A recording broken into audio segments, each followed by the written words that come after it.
Bonjour, donc aujourd'hui je vous présente la première prise de l'année.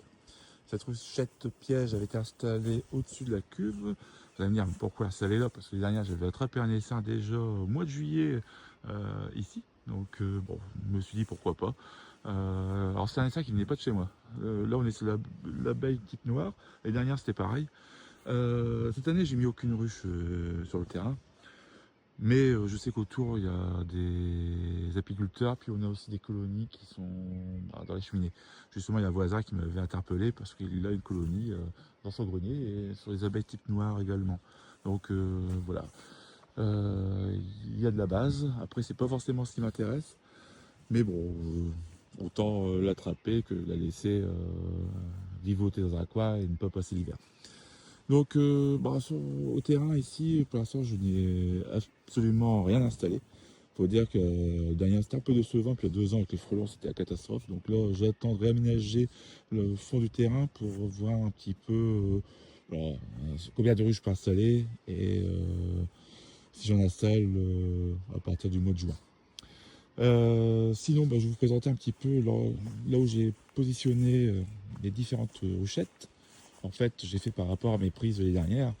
Donc les dernières, j'ai eu ici l'équivalent de 3-4 essaims, plus 2 essaims piégés avec des rochettes pièges, notamment en cet endroit.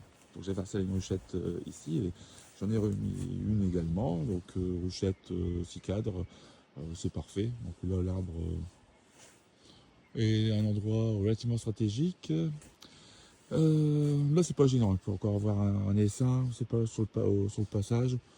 Donc je peux encore le laisser en attendant de trouver une solution. Parce que oui, je suis en manque de place sur les 2 autres ruchers. Donc à chaque fois que j'attrape un essaim, il faut que je réfléchisse à l'endroit où je vais le mettre. Donc ensuite vous avez une autre ruchette ici. Alors ce qui est rigolo, c'est que au début j'avais pas forcément d'abeilles. Je vais vous montrer. Et ça il faut faire attention. Voilà. Bon, j'ai un peu cramé en poulant les cadres. Je voulais activer l'odeur de la propolis, mais le feu, ça a pris feu.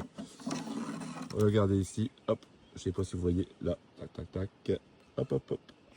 Voilà un début de nid de frelon. C'est mon épouse qui avait remarqué qu'il y avait un frelon qui est venu. Bon, à mon avis, j'ai dû se faire tuer parce que le nid n'a pas grossi. Et sur une autre, là c'est sur le deuxième rocher, j'ai le même début de nez dans une lonchette. Donc méfiez-vous, ne laissez pas traîner votre matériel, vous pouvez avoir de mauvaises surprises. Donc ensuite, j'ai une autre ruchette ici. Bon, j'ai sorti tout mon matériel. Là on est vraiment sur du